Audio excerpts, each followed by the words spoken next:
I'd like to begin by welcoming our two panelists today, Jean Rogers and Sam Levitt, as well as our audience to the first part of a two-part series that Amenity is hosting in preparation and as a post facto to Climate Week. And as you might know, Climate Week is one of the most important weeks to talk about climate action in the face of climate breakdown. And I couldn't be more pleased to be joined by Jean and Sam for today's conversation. For those of you who don't know them, Jean is the founder of SASB, an advisor and board member to many of today's companies, including Amenity Analytics, a thought leader who sparks interesting points in every conversation. And we're very lucky to have her for today's. And Sam is the director of content at Amenity Analytics. He's going to be walking you through some real live stories of climate action in action during climate weeks of the past. For today's call, he's a sustainability MBA graduate of Bard's program, and we are similarly very happy to have him as part of today's conversation. To set the stage for what you might expect, we are going to break this into two primary chunks. The first is going to describe the pros, the cons, what you need to watch out for in terms of traps during Climate Week. You can think of this as your cliff notes to get ready for next week. And then we're going to drive into some specific examples to show you what this looks like in action and how you can use some of Amenity's new ESG functionality to help you answer those important questions. Speaking of questions, please feel free to ask them. We definitely encourage it. I have access to the questions chat. I'll be the only one that will see your questions as they come in, so don't be afraid. And we will weave them in throughout the call and throughout the conversation, hopefully dynamically. If there are ones at the end, we can also save some for that time. So I think those are intros accomplished. If there are any issues, whether technological or otherwise, please also feel free to put those in the chat, and our admin team can address them as they come up. But without further ado, I'd love to jump into today's conversation. Eugene, we were discussing the history of Climate Week before today's call. It's been around now for over a decade. A lot of what we're going to focus on are perhaps some of the things that you might want to watch out for or risks during Climate Week. But I figured we'd begin with the positive. So in your opinion, what good has come from Climate Week over the past decade, and what might we expect moving forward? Well, Bennett, great to be here. First of all, thank you for having me. And it's I think just so important to be talking about climate and the ways that it affects us, not only as investors and companies, but as human beings. Anything that can really bring awareness to the existential nature of this crisis is really important. And I think that Climate Week has succeeded in raising awareness such that we are now seeing climate discussed in all venues, in all types of media, in many different conversations. I just saw a stat recently in the New York Times: 1 out of every 3 Americans has been affected by a climate-related weather event just this summer, and that number is growing. So you just think about the enormity of that impact of negative climate events and the economic cost. Last year, 22 events with greater than 1 billion in damage. This is really kind of taking on sort of a life of its own, and we need to be bringing to bear every tool that we have, at our disposal as investors and companies, and really thinking about action, climate action. So, and I love that that's the theme of Climate Week, and it always has been kind of that very action-oriented theme, and that timing of it as also as a prelude to the COP meetings. It's usually almost like a warm up for what we can see or what we hope to see on the policy front. So just a sobering stat when Climate Week began, it was in 2009, and the CO2 atmospheric concentration was 386 parts per million. And we have just topped 420 parts per million in 2021 in Mauna Loa. And so just thinking about that trajectory, it's breathtaking. And so again, we just need to really focus on the kinds of things that can really make a difference. And again, action is what we're really looking for in Climate Week. Yeah. So, I mean, I suppose the operative question is how do we define action, right? And that's a lot of what we're going to discuss today in terms of materiality. And a lot of what we think of action are companies coming out and saying, I am going to do X or I am going to be net zero, what we would classify in our materiality model as a commitment. And what's interesting for me is, we've seen that Climate Week has always had a bit of a corporate overtone. Back in 2014, for example, Tim Cook hosted alongside Ban Ki-moon. So we had the United Nations and then we had Apple. And during that, I remember Tim Cook made several commitments, but it feels like only recently in 2020, from big tech, we first saw the investment that might go along with those commitments. So my question for you, Jean, and then we'll toss it to Sam, is what are those risks around just looking for action, and what types of action do we really want to look for? Well, I think, as we go into Climate Week, we now, it's become sort of trendy to hold your commitments till Climate Week and then make your corporate commitments. It used to be Earth Day, and now it's the when you would release your sustainability report, and now it's Climate Week when you make your carbon commitments. But and that isn't necessarily a bad thing, but I think we all need to be more discerning than just looking for the actual commitment. We need to be looking for, okay, what is the language that's being used to back up those commitments, and what if for example a company makes a 2030 or a 2050 a carbon neutral commitment, that is still a very long time in the future.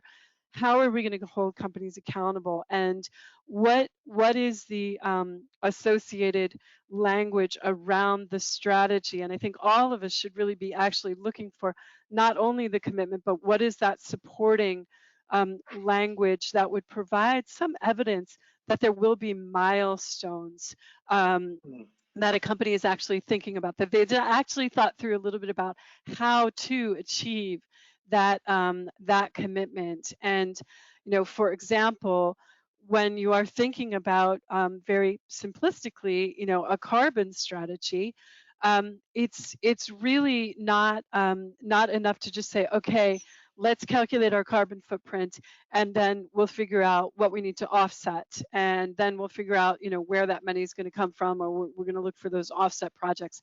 There's actually a whole hierarchy of intervention that follows the most economically feasible pathway, which is what we should be looking for as investors, which is to say that if you really are concerned about carbon, and you should be, the very first step is to not use energy and to take that carbon out of the air, right? Don't use the energy if you don't have to. So conservation is the very first step. And after conservation comes efficiency, energy efficiency. It's not sexy, it's been around forever, but that is the very next step, and companies should be talking about that. First, we're not going to use it, then we're going to be efficient about what we need to use. The next step is then to look at the energy that you must use as coming from renewable sources, either sourcing it or creating it yourself. Then only as a very last resort is it offsetting. So you're offsetting the most nominal amount after going through a very rigorous hierarchy of reducing the amount of carbon that's released. And if you don't see that from companies that sort of it's very rigorous and engineering oriented progression that sort of follows the best economic pathway as well, because it's expensive to offset. It's really cheap not to use it. And so but that's the type of, now you don't exactly have to follow that, but But that's the type of pathway that shows we're serious. We're looking at the best possible outcome, which is the least possible carbon in the atmosphere. And we have interim milestones and targets along that hierarchy that support that long-term goal.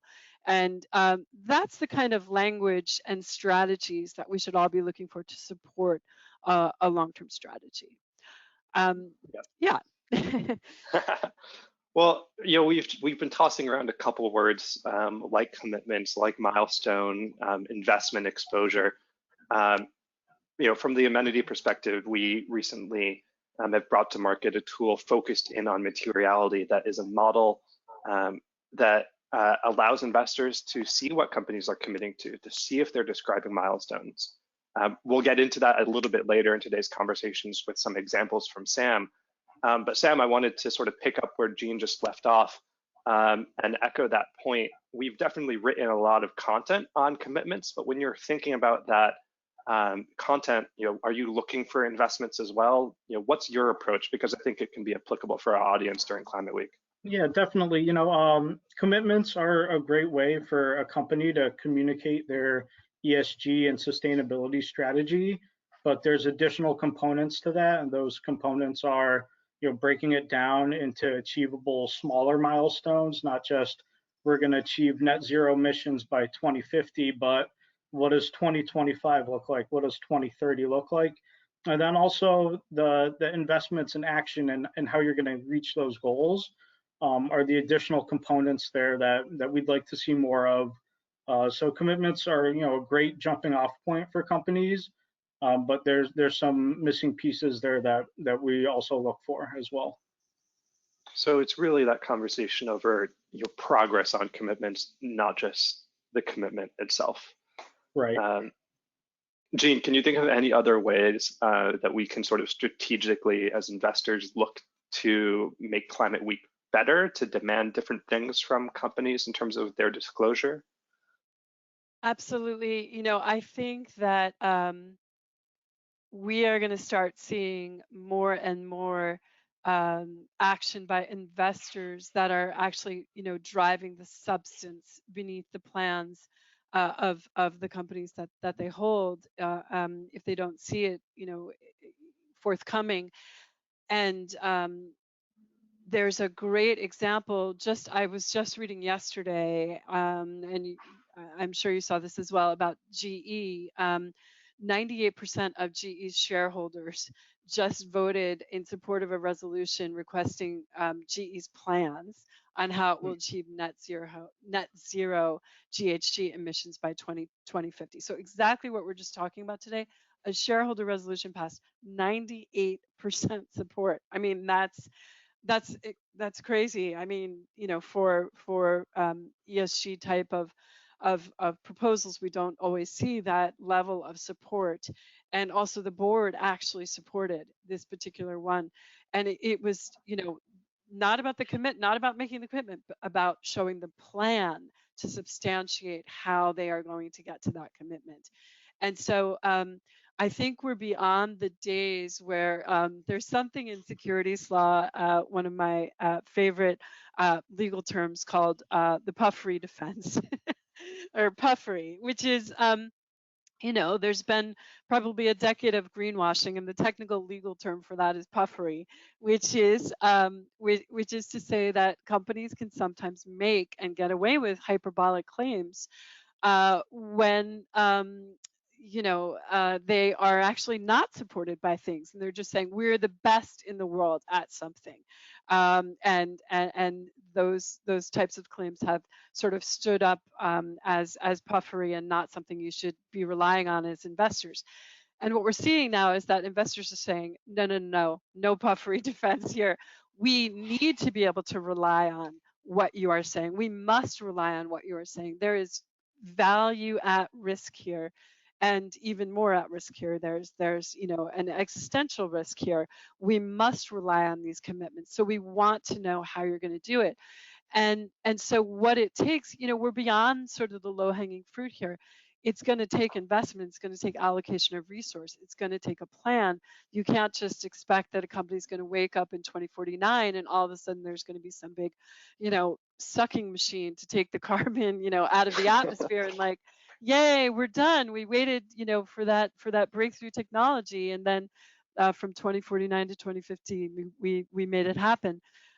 It's going to take hard work. It's going to take trial and error. It's going to take, as we begin to move down that hierarchy and get into renewable strategies and decarbonization, it's going to take investment. So that's what we're actually looking for, is what is that, when we're reviewing a company's disclosures, their commitments and their filings, we're looking for the language of resource allocation and investment against that target. And a word of caution to investors: investors love the commitments, but they don't love the capex. The market doesn't love when a company, so we want to make sure as investors that we're also being consistent, right? That we don't say, oh, give us the commitment, yay, the stock price, gets a bump during climate week, but then during the follow-on, when they're allocating resources against a long-term strategy and making capital expenditures to decarbonize a process or invest in renewable energy, that as investors, we're not then punishing them for that Hmm. long-term investment. So it cuts both ways. You can't only reward the commitment and then not reward, or not at least stick with the company through the investments that they're going to need to make against that long-term strategy. Yep. I mean, I suppose one of the signaling effects of Climate Week then is strength of management. If you have management that's coming out, making commitments is better than not making commitments. Like, we readily concede that, but it's in some Absolutely. sense the low-hanging fruit, right? So once you get past that commitment, are they starting to speak in their earnings calls about ESG issues, or in other channels of communication that might have a higher non-puffery standard? Absolutely. And I'll just give you one small example from, an industry that I'm involved with. I'm on the board of a copper mining company that's trying to be net carbon neutral and, develop the mine in a way that's climate friendly. And it's challenging, it is, and we have to decarbonize mining. But it takes investment that investors are used to actually thinking about mining as a commodity, right? You take it out of the ground as cheap as possible, you get it into the market when the price is high, which is now, because there's so much talk about the energy transition, and you need certain types of copper, nickel, and so forth to do it. But we need it to be clean copper and clean nickel. A couple of companies, come to mind. Fortescue Mining in Australia, they, are getting into green ammonia, and you're going to see more and more of this, where mining companies are developing their own renewable energy strategy to offset their carbon liability, but also because it's the smart thing to do. And they're going to, Fortescue is investing $1 billion in green ammonia to power its iron ore barges, right? And the market loves the commitment and then does not like the $1 billion investment, right? Yep. And sort of like, what has the chairman, lost his mind? What is he doing? Getting into green ammonia? That doesn't sound like iron ore to me. And so there's an education process that management has to do to the market about that carbon liability and why it makes sense to get in front of it, and why it is actually a good investment, a good use of resources. To do that, a company that does it really well is Norsk Hydro. They've been at it for a long time, and they're in aluminum mine, but they also, produce hydropower. And the way they talk about their capex, every dollar is accounted for in terms of a future benefit, both environmental and return on that investment. And that's the way you have to kind of break it down, because financial analysts are not used to interpreting investments into the clean energy transition. by companies, and what does that look like, and when will you expect that return, and why are you making it, and how do we account for that in our DCF model? And Norsk Hydro like literally breaks it down like penny by penny. Here's what this means. Yeah. But that's kind of what you have to do, because we have to educate a new generation of analysts that are just not used to understanding what does a carbon liability mean, and what does it mean to turn it into an asset. So yeah, I just wanted to highlight those. That's like, those are real companies, again, taking real action. And the last thing you want is for the market to punish them when they actually do that. Yeah, well, I mean, the old adage is, what gets measured gets managed, right? Or what investors, the corollary here, want of companies, companies will give them. So if investors are only asking for these commitments, you might have your portfolio that all has great commitments, but if they are not doing that groundwork with the investment, because you're going to ding them for that capex expenditure, then your portfolio isn't going to be what you think it might be, in 3, 5, 10 years. For the folks that are going to be holding more long term, and you really do have to sort of have that long term mindset to work with these firms as we make the transition in a variety of different parts of the economy. So we established that companies have power, investors have power, in part to dictate what companies are doing. Let's do a slight pivot of the conversation to the piece of content that you and Sam wrote and we published earlier this week that was describing the updated regulatory landscape that we're facing, and how that might influence action here, because in part, what we've been describing sounds like a collective action problem where lots of companies are making commitments because that's what we're looking for. But the first ones to spend $1 billion are going to be showing lower revenue than their competitors, and that could potentially position them poorly. So we normally solve that with some regulatory influence. Are we seeing anything in that vein today, or anything we should look out for during Climate Week? So interestingly, I think we're at a real inflection point now, finally, in moving from what has really largely been a voluntary initiative by certain corporate leaders who have been really out front making both commitments and, in some ways struggling to take action without being penalized for it. Because it's essentially still, carbon is an externality. It's an externality in 80% of the markets. Only 20% of the markets have a price on carbon. We have the EU, we have Canada, we have California, yay, where there's a carbon market.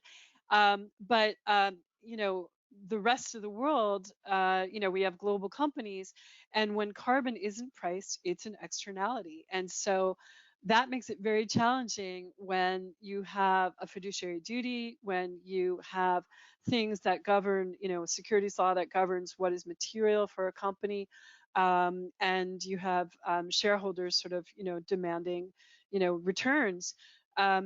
When carbon is an externality, it punishes the companies that are making those voluntary commitments. So we're beginning to see an inflection point where, in the EU in particular, way out in front, developing a green taxonomy to really move their entire economy in the direction of a clean energy transition and drive that capital intentionally towards industries and economies that are supporting that. And we're now seeing the SEC coming into the fray here, although I have to, acknowledge that in 2010, under 2010, they were actually one of the first to come out with climate guidance. I think because it was guidance and didn't have as much teeth and wasn't really enforced, it hasn't had the effect that one would have hoped on companies' commitments. But we're now seeing the SEC gear up for action this fall in October on rulemaking around climate change and a couple of other issues, human capital, cybersecurity. Gary Gensler just gave a speech yesterday reaffirming that commitment for rulemaking around climate. And so climate disclosures. So what we're going to see in the near term, because this is what usually happens, is that, rulemaking, unless it's done really, really well, often you see more disclosure, but you often see boilerplate. It's really hard to do rulemaking that doesn't create a sort of a checkbox situation. And that is what we need to, again, look for as investors and as companies. Don't default to boilerplate. You know, think about what is the spirit, what is the intention there of the regulators. It really is to provide transparency such that the market can understand risks or drive capital to the most sustainable industries, and try to keep those disclosures decision useful for investors and not, you know, and not boilerplate.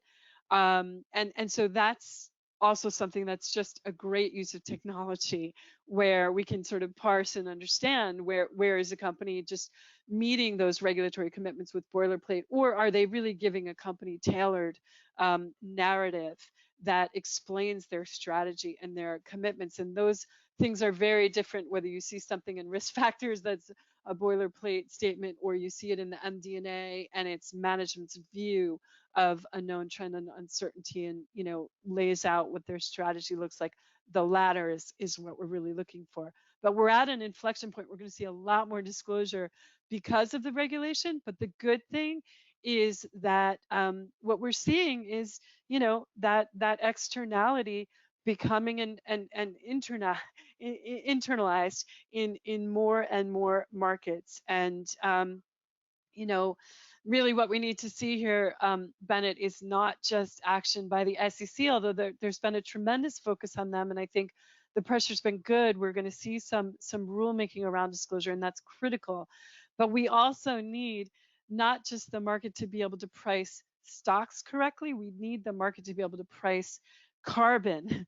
And that is really the role of the EPA and not just the SEC. And the EPA has been a little bit more quiet than I would like to see on this issue. You don't see a lot on their website. You don't really hear them out front talking about a climate strategy. And really now is the time. So I'm hopeful that they'll step up and also do their part, you know, as you said, for us to be able to actually either see a price on carbon or see a regulatory push that, you know, is essentially mitigating that, you know, not treating carbon anymore as an externality. We know how to do this. We did it for acid rain decades ago, putting rulemaking in place. We didn't call for disclosure for acid rain. We called for action. We put the Clean Air Act in place. We regulated the emissions, and we got it done. And it wasn't through a disclosure mechanism, although disclosure was certainly a part of it. That wasn't the key lever. That was just one way that we understood, you know, where we were at. And so we need both. We need the SEC doing its part on disclosure, and then we also need the EPA doing its part to essentially regulate this pollutant. Yep, and we need investors empowered with the data to be able to do their part as well. A clean transition into the second half of today's conversation. You know, as I mentioned at the beginning, we're excited about this webinar. It's the first time we've done a two-part webinar. So we definitely encourage you to come to that second part. We'll be doing a live demo, a retrospective on what actually happens during Climate Week to show you, you know, some of the good, some of the best, some of the bad. But we figured we'd give you a taste and sort of some training on what to watch out for, looking at some historical examples. As Jean mentioned, it's a great place for technology to come in and to help us answer those questions in real time. So Sam, I'll turn it over to you with the floor to walk us through a couple of the stories and narratives and sort of highlight those commitments over the past couple of years. All right. Sounds great. I am going to share my screen now.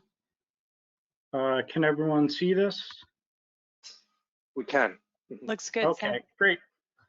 So I'm going to walk you through our materiality model that Bennett alluded to earlier, and just some ways that we're thinking about using it at a macro level to analyze the market and at a micro level for some companies. So here is the let's see. Yep, so here's our materiality statements over time for the entire market. Just to reiterate, commitment statements are when a company is talking about something they aspire to, goals they're setting for themselves for the future. Investments are actions or monetary spends tied to those commitments that will help them achieve those goals. Milestones we consider, anytime a company is reflecting on progress they've made on a commitment or a milestone that they've reached or achieved around either carbon emissions or reducing waste.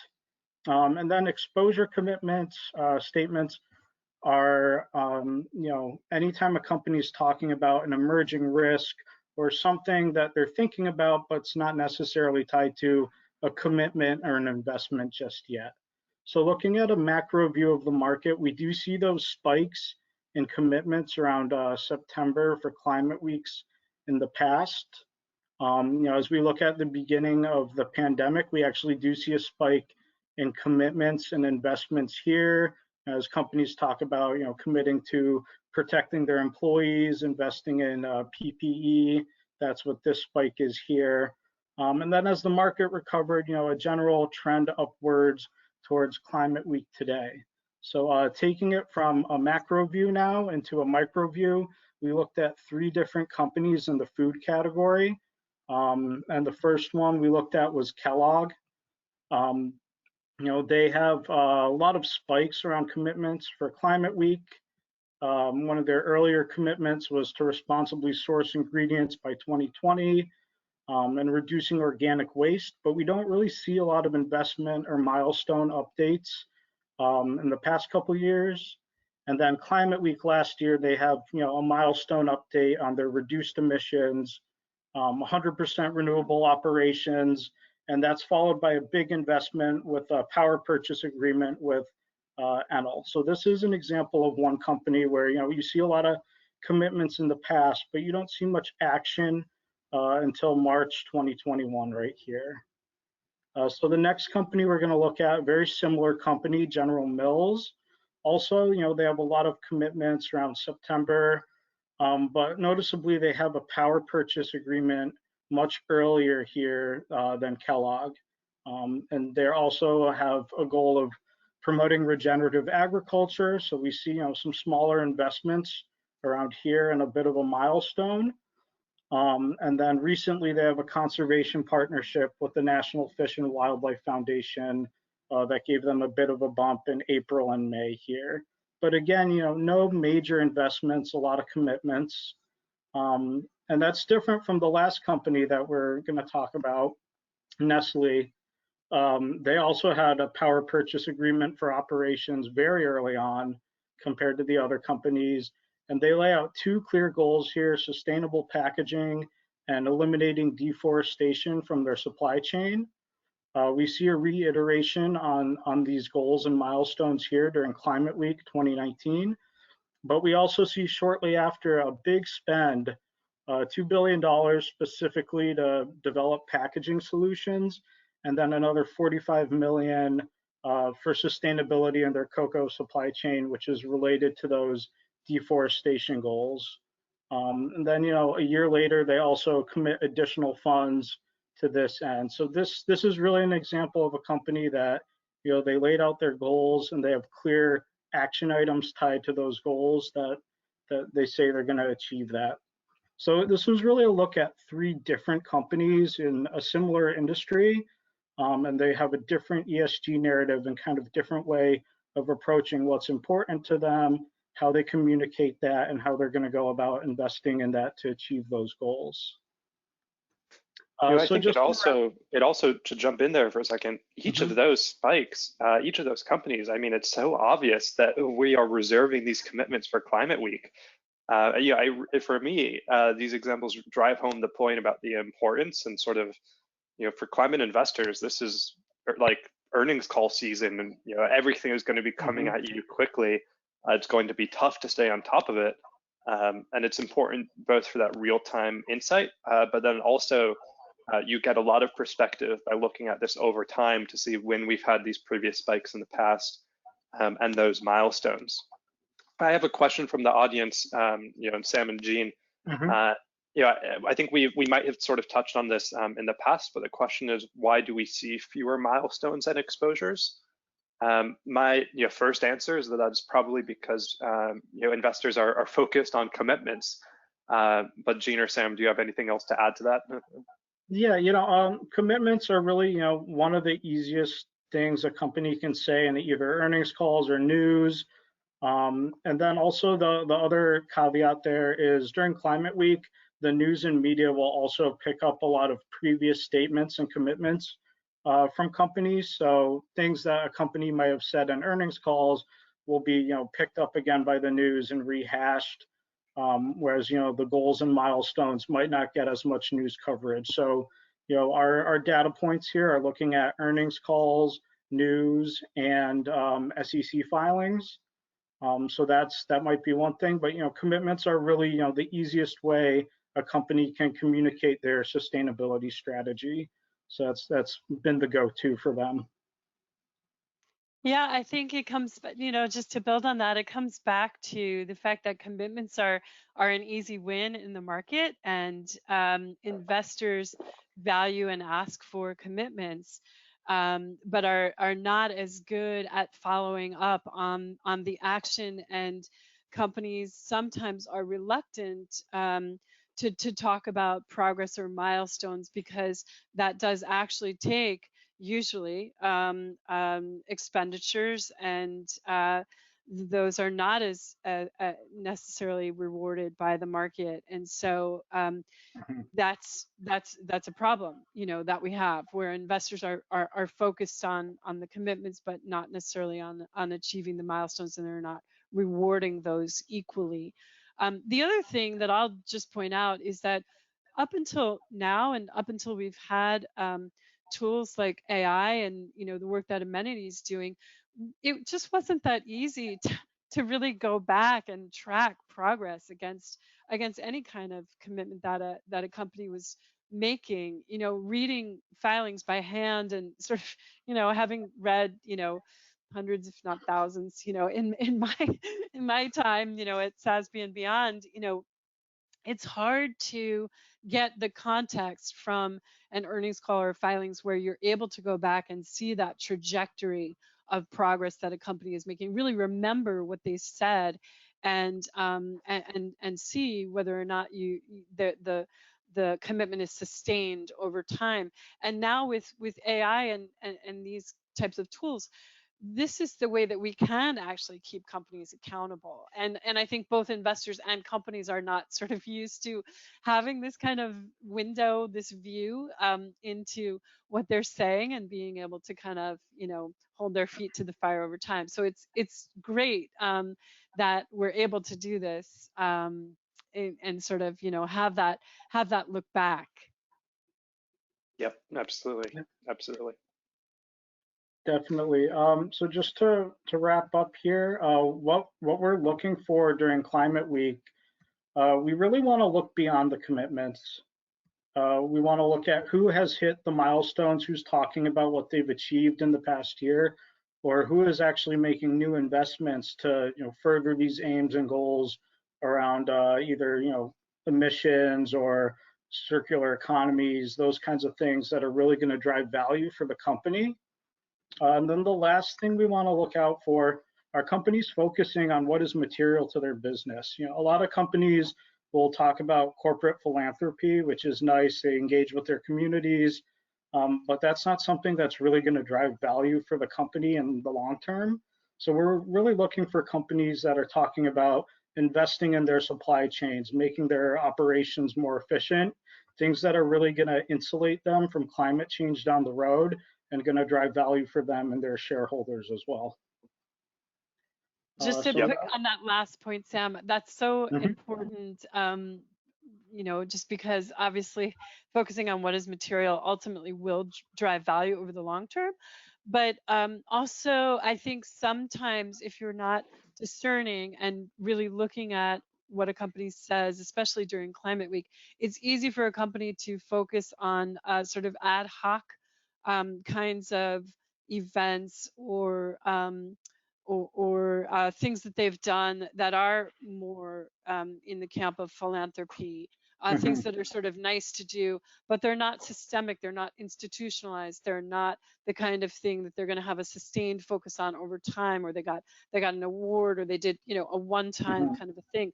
That's not actually what we're looking for here. These issues they're long-term, they're intractable, they take focused, long-term, consistent investment. And what I like to see is a company making much fewer commitments, long-term commitments, and then a sustained focus against those same commitments, because that's what it takes to create change on things like climate or inequality or social justice. These are issues that are really hard to solve, and they take sustained focused effort. So we're not looking for anecdotes, we're not looking for ad hoc stories, we're not looking for one-off events or gestures. We're looking for the more boring, institutionalized, you know, programs that are really that are integrated into a company's operations and funded and just part of, you know, the business. So that's really something to look for in terms of the disclosure. Was this a one-off event, or does this seem like it's really institutionalized and material for the business? Yep. A great note to sort of begin the wrap of our conversation. I think two points of thesis here are to look for the boring, but the boring is hard to find.